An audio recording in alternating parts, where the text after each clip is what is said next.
Welcome to all of you. I am P Prajapati Ankit English classes. साथियों, आज आप लोग इस सेशन में यानी मैथ्स पार्ट 30 के अंतर्गत हाइट एंड डिस्टेंस से संबंधित कुछ जटिल प्रश्नों को देखेंगे और उन्हें हल करेंगे। इससे पहले यानी मैथ्स पार्ट 29 के अंतर्गत हाइट एंड डिस्टेंस से ही संबंधित बेसिक जानकारियाँ दी जा चुकी हैं। आवश्यकता अनुसार आप लोग उसे देख लेंगे। तो जो हाइट एंड डिस्टेंस टॉपिक है साथियों, यह बहुत ही महत्वपूर्ण टॉपिक है, क्योंकि इससे प्रतियोगी परीक्षाओं में अक्सर प्रश्न पूछे जाते हैं। तो आए अब आप लोगों को आज के सेशन में पहले प्रश्न की तरफ ले चलते हैं। क्या है वो? एक टेलीग्राफ का खंभा तूफान के कारण एक बिंदु पर टूटता है और उसका शीर्ष धरातल को खंभे के आधार से 30 मीटर दूर धरातल से 30 डिग्री का कोण बनाते हुए स्पर्श करता है, तो खंभे की ऊंचाई क्या है? साथियों, यह जो प्रश्न है यूपीएससी सीडीएस 2011 में आया हुआ है और इसके विकल्प दिए गए हैं। हाँ, ए में क्या है? 40/√3 मीटर, बी में 30√3 metre, C 40√3 metre and D 30 metre. तो आए अब इन्हें हल करें। जैसा कि प्रीवियस सेशन में आप लोग जानते हैं कि सामने कोण के सामने की भुजा बड़े कोण के सामने की भुजा बड़ी, छोटे कोण के सामने की भुजा छोटी और बराबर कोण के सामने की भुजा बराबर होती है। यह भी आप लोग जान चुके हैं कि त्रिभुज के तीनों कोणों का योगफल 180 डिग्री के बराबर होता है। उससे आगे बढ़िए तो जो पूरक कोण होते हैं वे 90 डिग्री के बराबर होते हैं। साथ ही जो एकांतर कोण होते हैं, हाँ, अवनमन कोण और उन्नयन कोण से बने हुए वे आपस में बराबर होते हैं। इतना ही नहीं, उन्नयन कोण द्वारा बना हुआ समकोण त्रिभुज और अवनमन कोण द्वारा बना हुआ समकोण त्रिभुज हाँ सर्वांग सम होते हैं। इसलिए अवनमन कोण से बने हुए समकोण त्रिभुज के जगह पर अक्सर उन्नयन कोण से बने हुए समकोण त्रिभुज का ही यूज किया जाता है, हाँ, हल करने में अक्सर। तो आए अब प्रश्न को हल करें। ये थी बेसिक जानकारियाँ। हाँ, विशेष जानकारी के लिए आप लोग मैथ्स पार्ट 29 का जो वीडियो है उसे अवश्य देख लेंगे और विशेष जानकारियाँ प्राप्त कर लेंगे। तो चलें, क्या कह रहा है प्रश्न? एक टेलीग्राफ का खंभा तूफान के कारण एक बिंदु पर टूटता है। एक टेलीग्राफ का खंभा है। पहले खंभा एक बना देते हैं। देखिए, मान लीजिए यही टेलीग्राफ का खंभा है, ठीक है। तूफान के कारण एक बिंदु पर टूटता है। यह टेलीग्राफ का जो खंभा है साथियों, वह तूफान आने पर क्या होता है? किसी बिंदु पर टूट जाता है। मान लीजिए यहाँ से इधर टूट गया, हाँ, तब क्या होता है? और उसका शीर्ष धरातल को खंभे के आधार से, उसका शीर्ष किसका? हाँ, यही टेलीग्राफ के खंभे का जो शीर्ष कौन है? यह है। आधार यहाँ है, शीर्ष यहाँ है। तो वही कह रहा है कि उसका शीर्ष यानी यह धरातल को खंभे के आधार से, धरातल के खंभा जो है धरातल को खंभे के आधार से क्या 30 मीटर दूर। हाँ, देखिए खंभा का आधार यही है, धरातल पर माने 30 मीटर दूर। यही मान लीजिए यहाँ से यहाँ 30 मीटर दूर हुआ। से 30 डिग्री का कोण बनाता है। कौन कोण बनाता है 30 डिग्री का? यही इसका जो टूटा हुआ हिस्सा है उसका शीर्ष जो है वो यहाँ से यहाँ तक 30 डिग्री का कोण बनाता है धरातल से। धरातल तो यही हुआ, ऐसे 30 डिग्री का कोण यहीं पर ऐसे ही बनाता है। ये टूटा हुआ हिस्सा यानी यहाँ से देखिए ऐसे बनाता है, इसको आप लोग समझ लीजिए। चलिए हो गया। यही टूटा हुआ हिस्सा जो है वो ऐसे आकर के यहाँ क्या करता है 30 डिग्री का कोण बना देता है। यहाँ 30 डिग्री का कोण बना दिया। अब इसका मान लीजिए हम कोई नाम रख देते हैं, ए समकोण त्रिभुज का बी और सी रख दिए। तो सी बिंदु पर यह क्या करता है, वही यह टूटा हुआ भाग आकर के इसे 30 डिग्री का कोण बनाता है। ठीक है, तो खंभे की ऊंचाई क्या है? तो खंभे की जो ऊंचाई है, खंभे की ऊंचाई क्या हुई? अच्छा आप लोग बताइए, खंभे की ऊंचाई क्या हुई?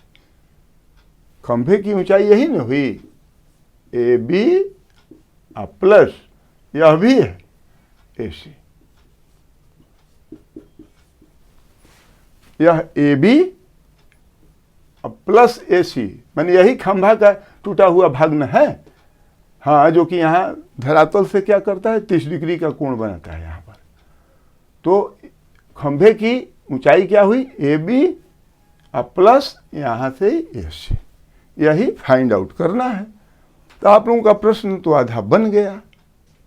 हाँ, जो प्रीवियस सेशन का वीडियो देखे होंगे, अटेंड किए होंगे प्रीवियस सेशन यानी मैथ्स पार्ट 29 को, वो तो हल कर लिए होंगे मन ही मन।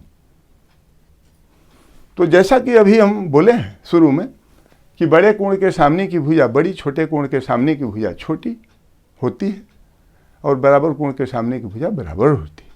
ठीक है, ये भी बताए हैं कि पूरक कोण 90 डिग्री के बराबर होते हैं या तीनों कोणों का जोगफल जो होता है किसी भी त्रिभुज का वो 180 डिग्री के बराबर होता है। तो आए अब समकोण त्रिभुज ए बी सी में आप लोग देखें तो मान लीजिए यह जो कोण हुआ बी, यह कितना का हुआ, समकोण है तो 90 डिग्री का हुआ, और कोण सी 30 डिग्री का है तो कोण एक कितना का हुआ, निश्चित रूप से 60 डिग्री का होगा। क्यों? कि पूरक कोणों का योगफल जो होता है वो 90 डिग्री के बराबर होता है। तो देखिए 60 प्लस 30 बराबर 90 हो गया। तो अब चलें, बड़े कोण के सामने की भुजा जो है बीसी वो दी हुई है कितना, हाँ देखिए आधार से 30 मीटर दूर, यह आधार से 30 मीटर दूर यानी यही 30 मीटर दूर है, बीसी जो है वो 30 मीटर दूर, 30 मीटर दूरी पर 30 डिग्री का कोण बना हुआ है प्रश्नानुसार। फिर एक बार कंफर्म हो लें, एक टेलीग्राफ का खंभा, मान लीजिए यह टेलीग्राफ का खंभा यहाँ से अब टूट करके ऐसे हो गया, यहाँ तक था, तो एक बिंदु पर टूटता है, वही एक बिंदु पर टूट करके और ऐसे लटक गया। उसका शीर्ष कौन, ये खंभा जो लंबा था यहाँ, जो कि यहाँ पर शीर्ष अब आ गया। हाँ, आधार से 30 मीटर की दूरी पर ये खंभे का आधार क्या हुआ, हाँ बी, आधार से 30 मीटर की दूरी पर यही धरातल पर 30 डिग्री का कोण बनाता है। 30 डिग्री का कोण बन गया है, तो खंभे की ऊंचाई निकालना है, खंभे की ऊंचाई फाइंड आउट कर देनी है। ठीक है, कोई अब दिक्कत नहीं। चल, खंभे की ऊंचाई क्या है, ए बी प्लस ए सी।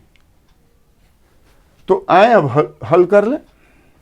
तो देखिए 60 डिग्री के सामने की भुजा दी हुई है 30 मीटर, तो 30 डिग्री के सामने की भुजा क्या होगी उसको हम फाइंड आउट करते हैं। तो क्या होता है, 30 डिग्री के सामने की भुजा बराबर क्या हो जाएगा, 30 डिग्री के सामने की भुजा निकालना होगा तो क्या करते हैं, 60 डिग्री के सामने की जो भुजा होती है उसमें √3 का भाग दे देते हैं। प्रीवियस सेशन में सब बताए हैं। हाँ, बड़ा से छोटा मालूम करना होगा तो भाग देंगे, या छोटा से बड़ा मालूम करना होता है तो गुणा कर देंगे। छोटा से बड़ा के मतलब क्या समझते हैं, 30 डिग्री के सामने की भुजा का मान दिया रहता और 60 डिग्री के सामने की भुजा का मान ज्ञात करना रहता, तब उसको 30 डिग्री के सामने की जो भी भुजा होती उसमें √3 का गुणा कर देते। लेकिन यहाँ तो 60 डिग्री के सामने की भुजा दी हुई है, तो 30 डिग्री के सामने की भुजा छोटी होगी, तो मिनिमाइज करने के लिए क्या करते हैं, भाग दे देते हैं। और अधिक मान ज्ञात करने के लिए क्या करते हैं, गुणा कर देते हैं। तो यहाँ पर बड़ा कोण का मान, बड़ा कोण के सामने की भुजा का मान दिया हुआ है, तो छोटे कोण के सामने की भुजा ज्ञात करने के लिए क्या करेंगे, बड़े कोण के सामने की जो भुजा होगी उसमें √3 का भाग दे देंगे। तो 30 डिग्री के सामने की भुजा का मान ज्ञात करना होगा तो क्या करेंगे, हाँ 60 डिग्री के सामने की भुजा का मान 30 मीटर है, अब बाटा इसमें √3 का भाग दे देंगे, हो गया। तो ये कट गया, तो कितना हो गया, 10√3 हो गया ना। अब कहिए कि कैसे, तो देख लीजिए, देखिए 30/√3 है, तो हम इसको लिख सकते हैं कि 10 गुणा √3 और गुणा √3, अब बाटा यह जो है √3। तो देखिए √3 से √3 कट गया, 10√3। तो अब 30 डिग्री के सामने की भुजा का मान मालूम हो गया, कितना, 10√3 मीटर।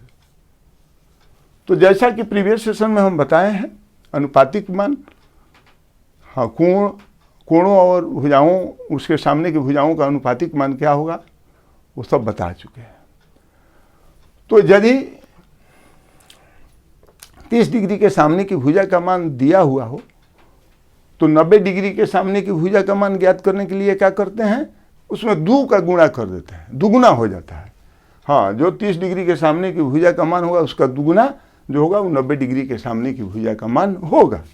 तो अब देखें यहाँ पर क्या हो जाएगा, 2 गुणा 10√3 बराबर क्या हो जाएगा, बराबर हो गया 20√3। तो अब AC का भी मान मालूम हो गया, कितना, 20√3, और AB का भी मान मालूम हो गया 10√3। तो अब AB प्लस AC बराबर मालूम नहीं हो गया, क्या हो गया, हाँ AB कितना है 10√3 प्लस AC कितना है 20√3 बराबर क्या हो गया 30√3। यही साथियों आंसर हुआ।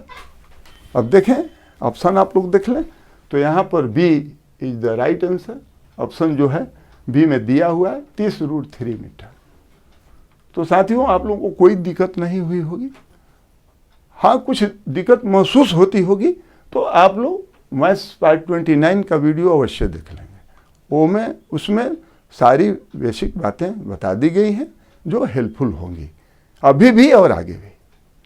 तो चलें अब अगला प्रश्न देखें आप लोग, इसको हटा देते हैं, हाँ नोट डाउन कर लें या स्क्रीनशॉट ले लें, चलें।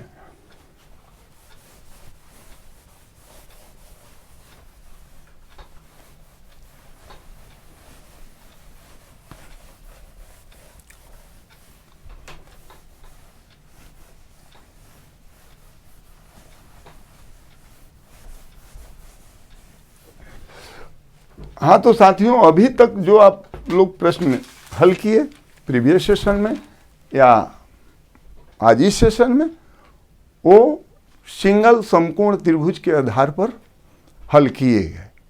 लेकिन अब इससे आगे कुछ प्रश्न ऐसे रखेंगे जो कि हाँ डबल समकोण त्रिभुज के आधार पर हल किए जाएंगे। तो चलें उन प्रश्नों को आप लोग देखें, बहुत आसान है, बहुत आसान है, केवल समझते जाइए, कोई दिक्कत नहीं होगी, बस देखते देखते हल, मिनटों का काम सेकंडों में। वीडियो शुरू से अंत तक देखिए। और मैं यह भी रिक्वेस्ट करूंगा कि मैथ्स पार्ट 29 का वीडियो अवश्य देखें, उसमें सारी बेसिक बातें बताई गई हैं जो कि हेल्पफुल होंगी। तो चलें आए देखें। अब आज का दूसरा प्रश्न क्या है, दूसरा प्रश्न है, एक क्षैतिज समतल पर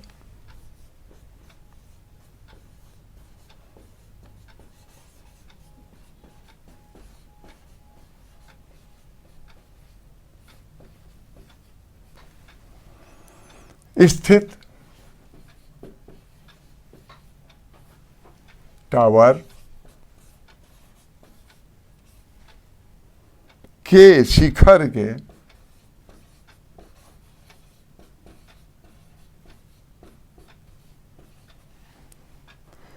टावर के पाद से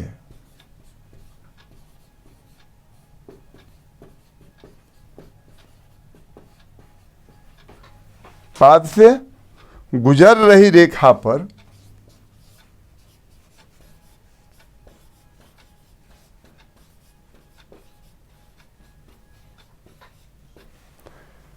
पर क्रमशः 9 फीट एवं 16 फीट क्रमशः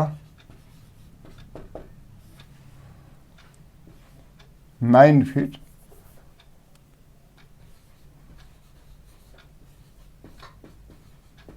एवं 16 फीट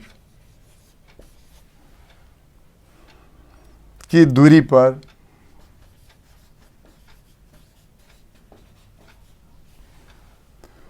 दो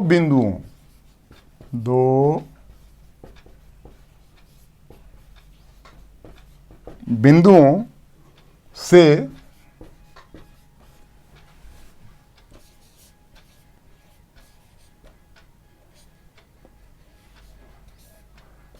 उन्नयन कोण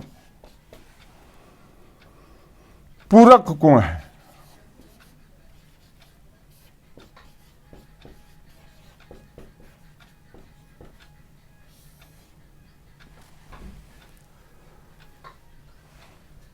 तो टावर की ऊंचाई क्या होगी?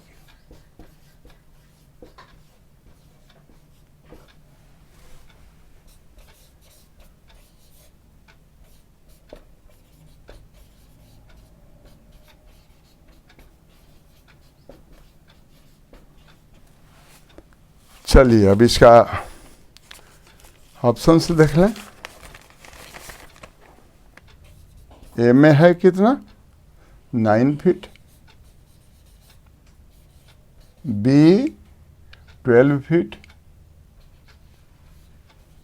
सी 16 फीट एंड डी क्या है? हाँ 144 फीट। साथियों यह भी प्रश्न जो है एसएससी सीजीएल 2012 में आया हुआ है। चल अब आए इसे देखें और हल करें। तो क्या प्रश्न कह रहा है इसको पहले आप लोग समझ लें।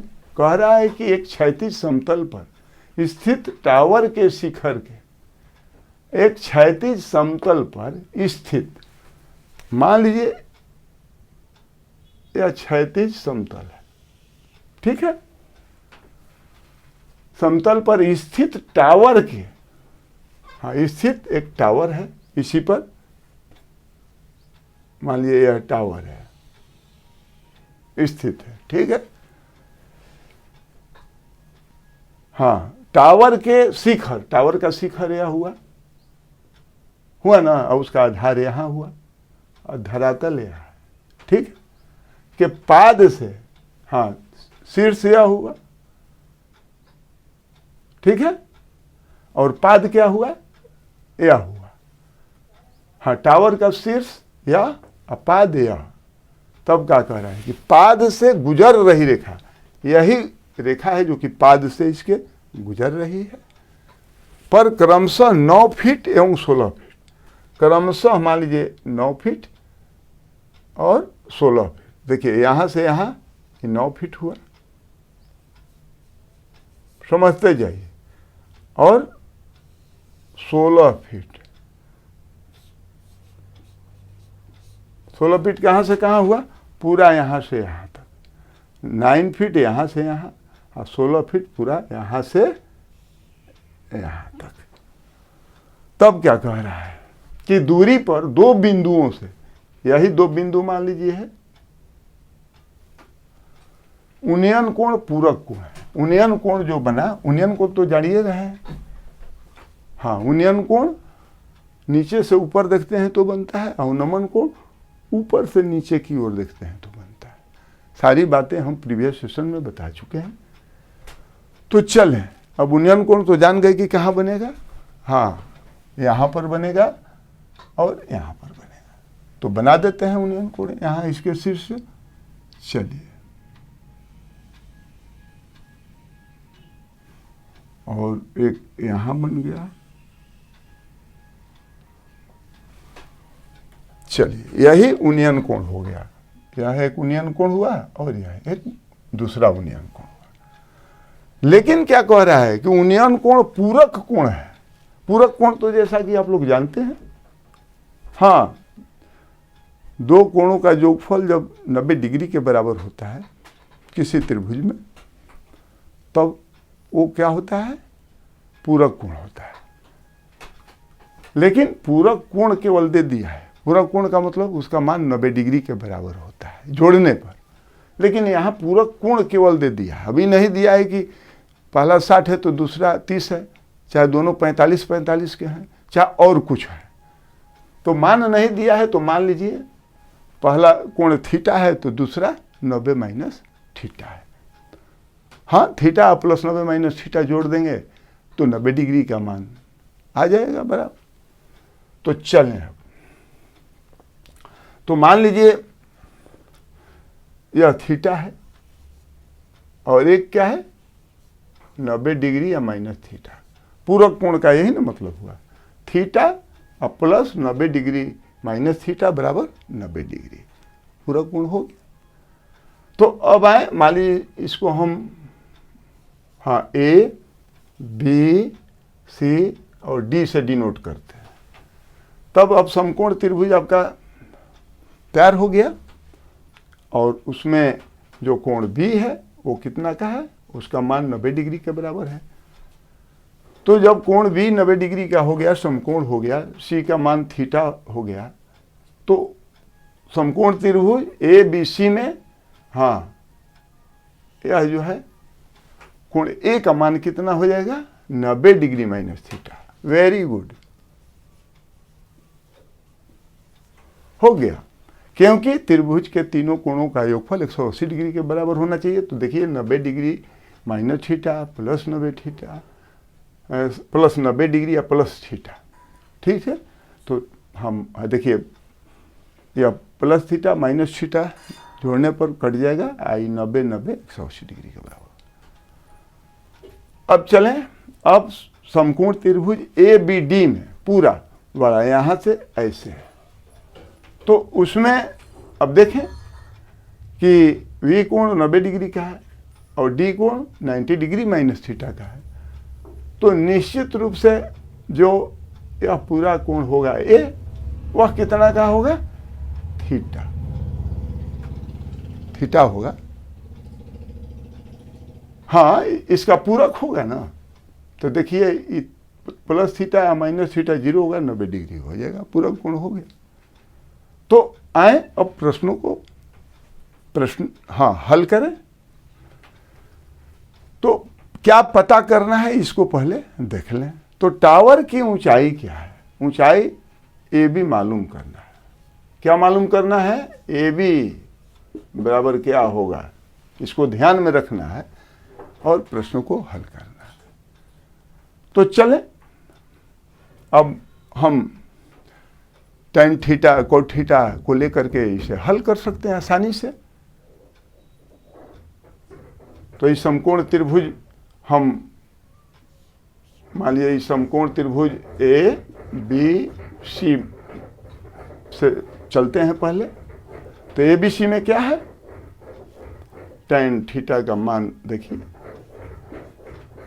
tan थीटा बराबर क्या होगा? हाँ, ए बी सी में tan थीटा बराबर सामने का भुजा, या क्या हो जाएगा? लंब हो जाएगा। ठीक, वेरी गुड, एच हो गया। और सबसे बड़ी भुजा जानिए रहे कि कर्ण होता है। 90 डिग्री के सामने की भुजा कर्ण हो गई। बड़े कोण के सामने की भुजा बड़ी होती है, छोटे कोण के सामने की भुजा छोटी होती है। उस आधार पर सबसे बड़ा कोण क्या है? 90 डिग्री है। तो 90 डिग्री के सामने की भुजा निश्चित रूप से कर्ण होगी, इसमें कोई शक नहीं। तो ए बी क्या हो गया? लंब हो गया। और ए सी क्या हो गया? कर्ण हो गया। तो बी सी क्या होगा? आधार होगा। तो बी सी कितना दिया हुआ है? 9 फीट दिया हुआ। तो एच बटा 9 हो गया। हाँ, पहला समीकरण आपको मालूम हो गया। चलिए अब दूसरा चलते हैं, समकोण त्रिभुज ए बी डी में। तो ए बी डी में क्या है? 90 डिग्री माइनस थीटा। तो मान लीजिए हम कोट 90 डिग्री अब माइनस थीटा बराबर क्या हो जाएगा? हाँ, तो इस कोण के सामने की यह भुजा है, यह लंब होगी, और पूरा यह BD जो हुआ यहाँ से यहाँ तक वो क्या होगा? आधार होगा। तो cot थीटा बराबर जानते हैं कि आधार बटा लंब होता है, ठीक tan का उल्टा होता है। तो चलें, आधार क्या है? 16, अब बटा क्या हो गया? लंब क्या है? h हो गया। यह दूसरा समीकरण तैयार हो गया आप लोगों को। तो cot 90 डिग्री माइनस थीटा बराबर हम tan थीटा भी लिख सकते हैं, जैसा कि जानते हैं आप लोग। हाँ, cot 90 डिग्री माइनस थीटा बराबर tan थीटा भी लिख सकते हैं, उसका मान होता है।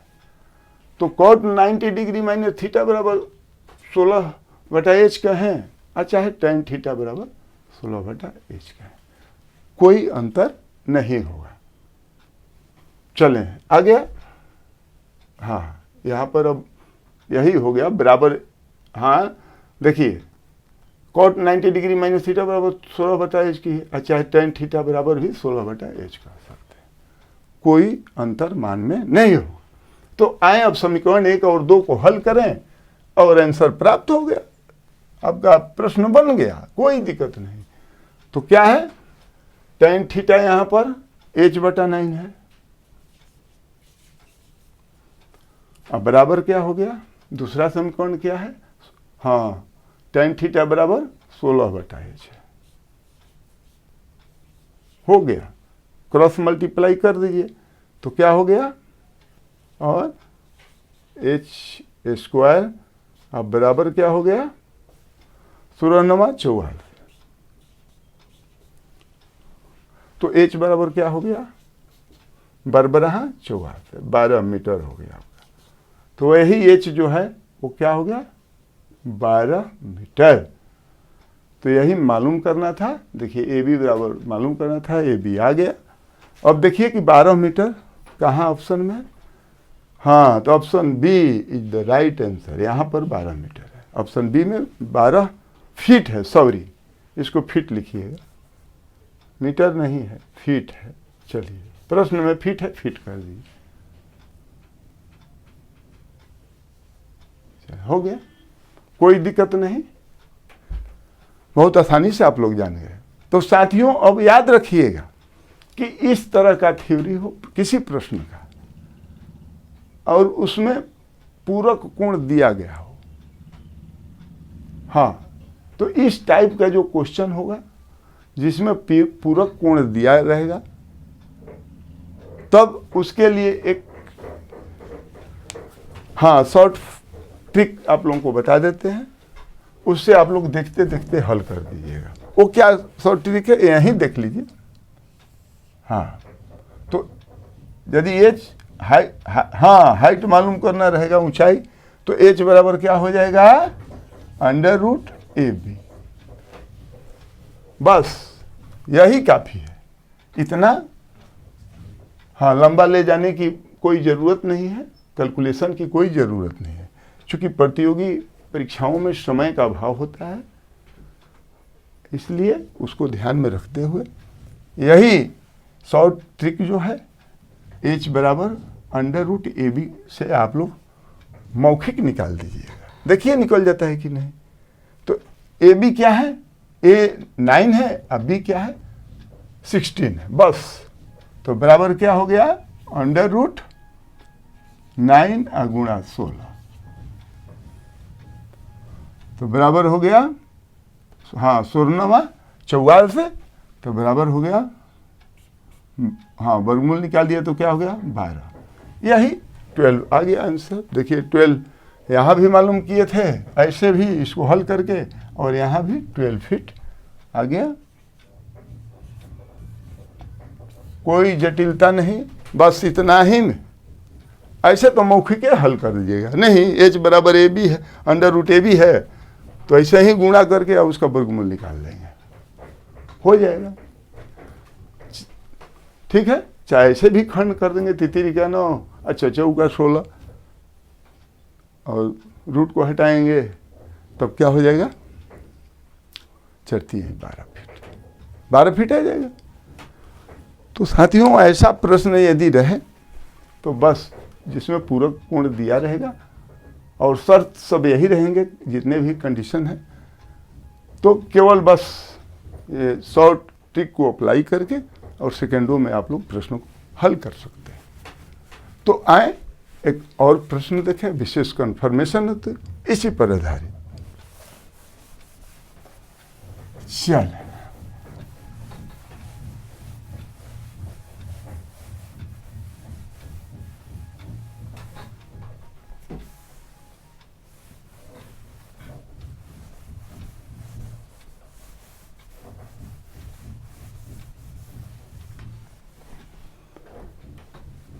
चलिए अब अगला प्रश्न देख लीजिए।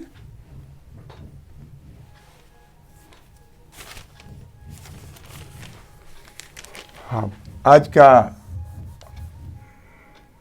प्रश्न संख्या तीसरा क्या कह रहा है? एक मीनार के शीर्ष के मीनार के आधार से 10 मीटर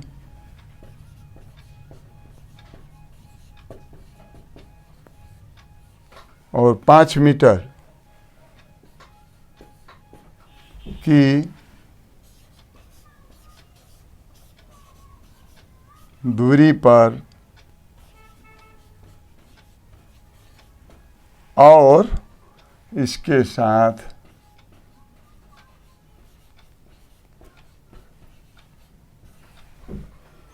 उसी सरल रेखा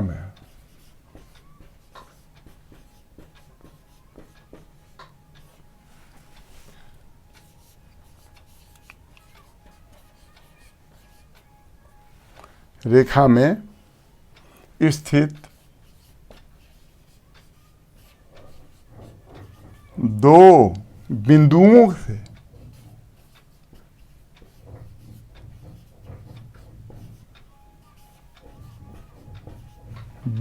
से क्या उन्नयन को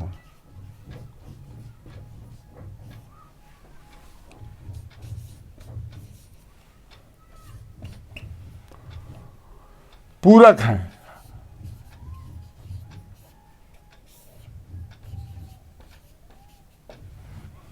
तो मीनार की ऊंचाई निकालें।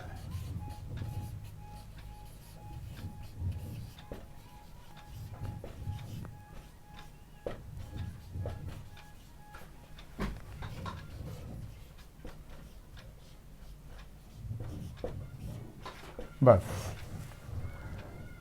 साथियों, यह भी प्रश्न जो है वह यूपीएससी सीडीएस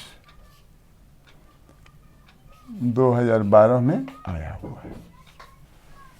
अब इसके ऑप्शंस दिए हुए हैं। क्या ए में है 5 मीटर्स, बी क्या है 15 मीटर्स, सी क्या है √50 मीटर्स और डी क्या है √75 मीटर्स। तो आए अब प्रश्नों को देखते देखते आप लोग मौखिक हल कर लेंगे। देखिए होता है कि नहीं होता है। तो क्या कह रहा है? एक मीनार के शीर्ष के मीनार के आधार से 10 मीटर और 5 मीटर की दूरी पर और इसके साथ उसी सरल रेखा में स्थित दो बिंदुओं से उन्नयन कोण पूरक है। देखिए यहाँ पर जो कोण है वो क्या है? पूरक है। ठीक है, तो मीनार की ऊंचाई निकालें। तो जो अभी अभी आपने प्रश्न 2 में बनाया, ठीक उसी आधार पर यह प्रश्न है। हाँ, सारे शर्त उसी प्रकार हैं। तब अब h बराबर तो हम निकाल देंगे देखते देखते। अब कोई फिगर बनाने की जरूरत नहीं है। तो h बराबर क्या हो जाएगा? √AB। तो a कितना है? दूरी देख लें, 10 मीटर है और 5 मीटर। तो बराबर क्या हो जाएगा, √10 और गुणा 5 बराबर क्या हो गया, √50 हो गया। हाँ, ये तो मौखिक को बना देते हैं, मौखिक के नहीं बन गया। तो चलें अब ऑप्शन देख लें। हाँ, सी है, option C is the right answer. √50 metres आपके आंसर होंगे। साथियों, देखते देखते आप लोग हल कर दिए। देखने में जटिल लग रहा है, हैं? हल हो गया सेकेंडों में, हुआ ना। तो साथियों, जो हाइट एंड डिस्टेंस से संबंधित अभी आप लोगों के सामने चर्चा चल रही है, इसको आप लोग शुरू से केयरफुली देखते आए और देखें आगे भी। निश्चित रूप से मैं पूरे दावे के साथ कह रहा हूं कि हाइट एंड डिस्टेंस से संबंधित कोई भी प्रश्न आप लोगों को नहीं छूटेगा, यानी देखते देखते आप उसे हल कर देंगे, मेरा पूरा दावा है। तो साथियों, यदि वीडियो अच्छी लगी तो आप लोग लाइक और सब्सक्राइब करना न भूलेंगे और अपने दोस्तों के बीच इसे शेयर भी करेंगे, वो लोग भी इससे लाभ उठावें। और अगला वीडियो जो होगा, हाँ, हाइट एंड डिस्टेंस से ही संबंधित होगा। अब और जटिल प्रश्नों को लेकर के आप लोगों के सामने आएंगे हम, यानी आगे सेशन बढ़ता जाएगा तो प्रश्नों की जटिलता भी बढ़ती जाएगी और देखेंगे आप लोग किस तरह से देखते देखते उसे हल कर देते हैं। तो ठीक है, once again welcome to all of you, good bye.